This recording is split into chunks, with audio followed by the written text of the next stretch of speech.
యెషయా గ్రంథము 9వ అధ్యాయము. అయినను వేదన పొందిన దేశము మీద మబ్బు నిలువలేదు. పూర్వకాలమున ఆయన జెబూలూను దేశమును నఫ్తాలి దేశమును అవమానపరచెను.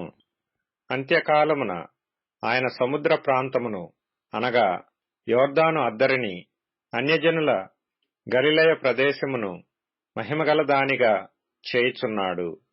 చీకటిలో నడుచు జనులు గొప్ప వెలుగును చూచుచున్నారు. మరణఛాయ గల దేశ నివాసుల మీద వెలుగు ప్రకాశించును. నీవు జనమును విస్తరింపజేయుచున్నావు, వారి సంతోషమును వృద్ధిపరచుచున్నావు. కోతకాలమున మనుష్యులు సంతోషించున్నట్లు, దోపుడు సొమ్ము పంచుకొనువారు సంతోషించున్నట్లు వారు నీ సన్నిధిని సంతోషించుచున్నారు. మిద్యాను దినమున జరిగినట్లు వాని బరువు కాడిని నీవు విరిచియున్నావు. వాని మెడను కట్టు కర్రను, వాని తోలువాని కొరడాలను విరిచియున్నావు. యుద్ధపు సందడి చేయు యోధులందరి జోళ్లును, రక్తములో పొరలింపబడిన వస్త్రములను అగ్నిలో వేయబడి దహింపబడును. ఏలయనగా మనకు శిశువు పుట్టెను, మనకు కుమారుడు అనుగ్రహింపబడెను. ఆయన భుజము మీద రాజ్యభారముండును.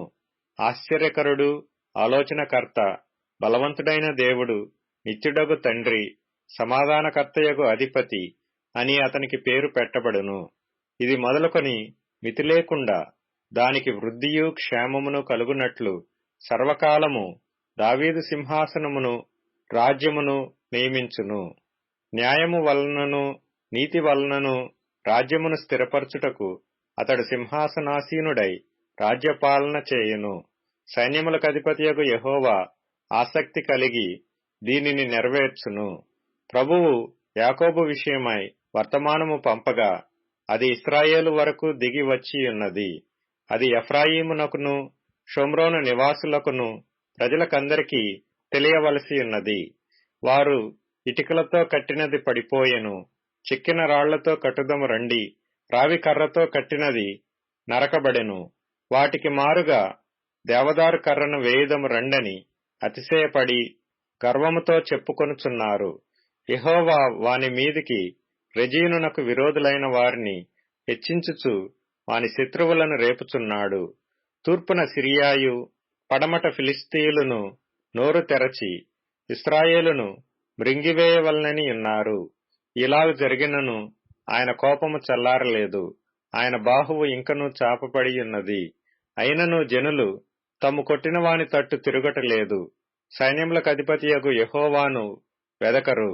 కావున యెహోవా ఇశ్రాయేలులో నుండి తలను, తోకను, తాటి కమ్మను, రెల్లును ఒక దినమున కొట్టివేయును.